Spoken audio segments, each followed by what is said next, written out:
Hi, in front of me is REALME 6i, and today I would like to show you how you can add event to calendar on this REALME. First of all, find Google folder and tap on it. Then select calendar. Click on this icon at the bottom right corner and choose Got It. Over here, click on the month above and select the date. When you're done, click at this plus icon at the bottom right corner, choose event and customize it however you want to.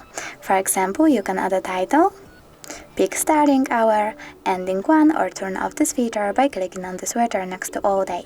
You can also add people, choose location, click allow only when using the app, type wherever you want to, and tap on one of the locations.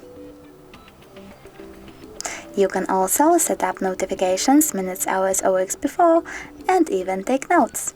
When you're done, click Save at the top right corner, and as you can see, my event was successfully created.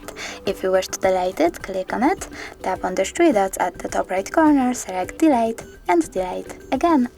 Thanks so much for watching. If you enjoyed this video, don't forget to leave a like, comment, and subscribe. Bye!